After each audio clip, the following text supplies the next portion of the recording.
High welcome you to learn English. ஒருத்தருக்கு wait பண்ணிகிட்ருக்கோம், இல்லைனா பஸ்ஸில் ட்ராவல் பண்ணிகிட்ருக்கோம்.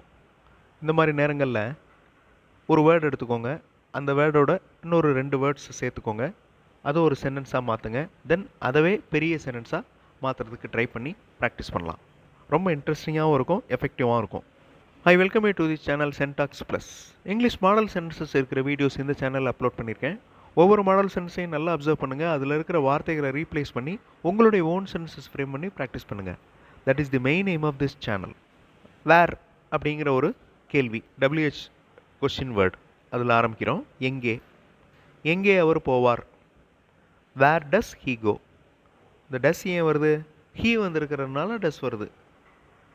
அந்த ஹீ வந்து சிங்குலர், அதனால டஸ் வந்திருக்கு.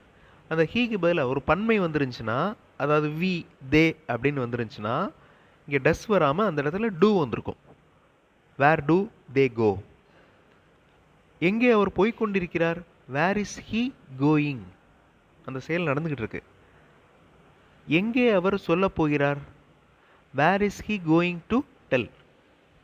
எங்கே போகிறாரு, எங்கே போய் சொல்ல போகிறாரு. Where is he going to del.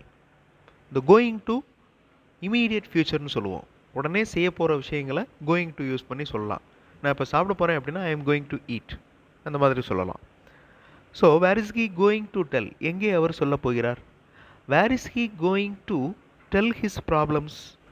அவருடைய ப்ராப்ளம்ஸ் எல்லாம் எங்கே போய் சொல்ல போகிறாரு. Where is he going to tell his problems. Where is he going to tell his problems when we are here. When we are here, இந்த இடத்துல when அப்படிங்கிறது question வேர்டாக இருந்தாலும் கன்ஜங்ஷனாக யூஸ் ஆகுது. When we are here. We are here அப்படின்னா என்னது, நாங்கள், அதாவது நாம் இங்கே இருக்கிறோம். வென் வி ஆர் ஹியர் அப்படின்னா நம்ம இங்கே இருக்கிறப்ப அவர் எங்கே போய் ப்ராப்ளம்ஸை சொல்ல போகிறாரு. Where is he going to tell his problems when we are here.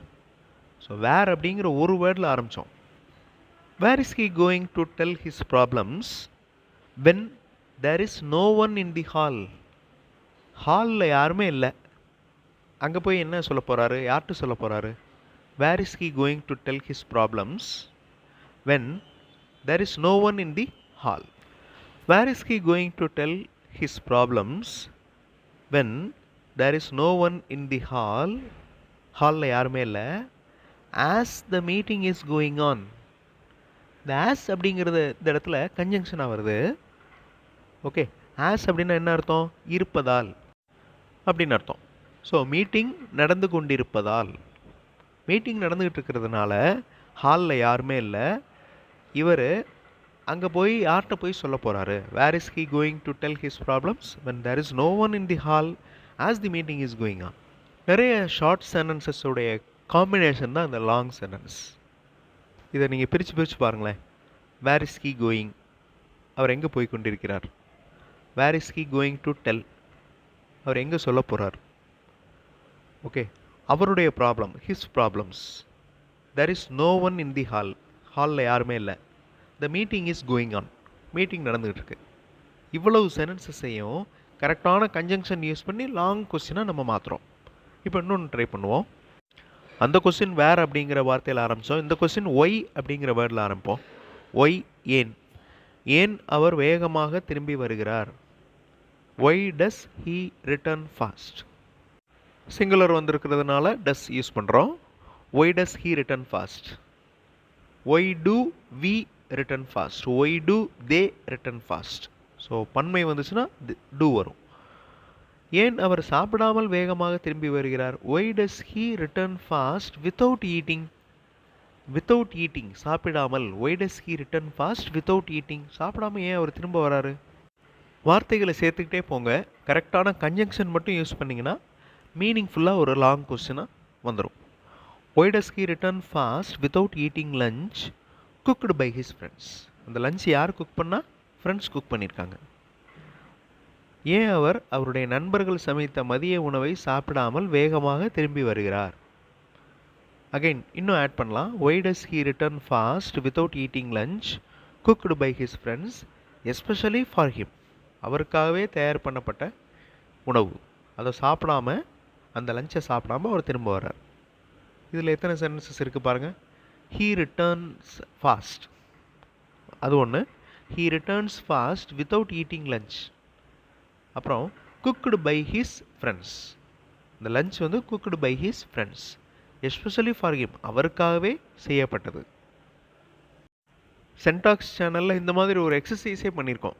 So ஒரு வார்த்தையில் ஆரம்பித்து அடுத்தடுத்து வார்த்தைகளை சேர்த்து லாங் சென்டென்ஸாக மாற்றுறது. இட் அப்படின்னா இது, இட் இஸ் இது இருக்கிறது. இந்த இஸ் அப்படிங்கிறது பி வெர்ப், இருக்கிறது இருக்கும் அப்படிங்கிறத குறிக்குது. இட் இஸ் நாட் இது இல்லை. இட் இஸ் நாட் குட் இது நன்றாக இல்லை. It is not good to give food. To give food பாருங்கள், உணவு கொடுப்பது. To give food. To take book புத்தகத்தை எடுப்பது. To take book. ஸோ இந்த டு கிவ் அப்படிங்கிறது இன்ஃபினிட்டிவ்.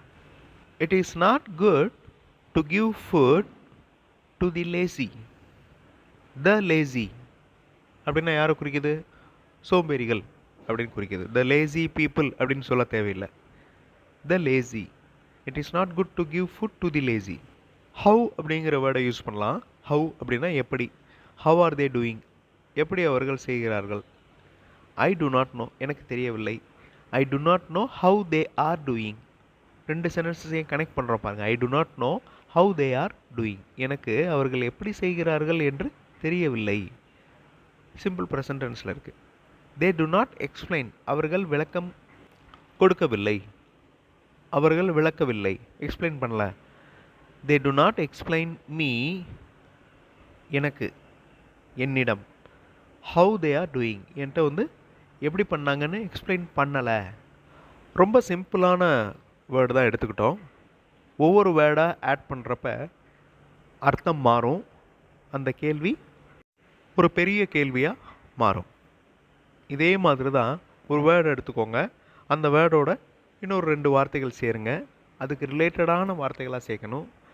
அதுக்கு மீனிங் கொடுக்குற வார்த்தைகளாக சேர்க்கணும். That is very important. ஏதாவது ஒரு வேர்டை சேர்க்க முடியாது. ரிலேட்டடான வேர்டை எடுத்துக்கோங்க. அந்த வேர்ட்ஸை சேர்க்குறப்ப கன்ஜங்ஷன் யூஸ் பண்ணுங்கள். கரெக்டான கன்ஜங்ஷன் யூஸ் பண்ணுறப்ப மீனிங்ஃபுல் சென்டென்ஸாக மாறும். ஓகே, ஷார்ட் சென்டென்ஸ் நிறைய கன்ஜங்ஷன்ஸ் சேர்க்க நிறைய ஃப்ரேசஸ் சேர்க்க கரெக்டாக ஒரு லாங் சென்டென்ஸாக க்ரியேட் ஆகும். அப்படி லாங் சென்டென்ஸாக க்ரியேட் ஆகிறப்ப கிராமட்டிக்கல் மிஸ்டேக் இல்லாமல் பார்த்துக்கணும். That is very important. அதே சமயத்தில் ஒரு மீனிங்ஃபுல் கொஸ்டினாக க்ரியேட் ஆகணும். ஒரு மீனிங்ஃபுல் சென்டென்ஸாக வரணும். இந்த ப்ராக்டிஸ் சென்டென்ஸ் ஃப்ரேமிங் ஸ்கில்லுக்கு ரொம்ப எஃபெக்டிவான ஒரு ப்ராக்டிஸ். கேஷுவலாக நம்ம பண்ணலாம். அடுத்த வீடியோவில் இன்னும் நிறைய இங்கிலீஷ் மாடல் சென்டென்ஸோடு பார்க்கலாம். தேங்க்ஸ் ஃபார் வாட்சிங் and thanks for your valuable support.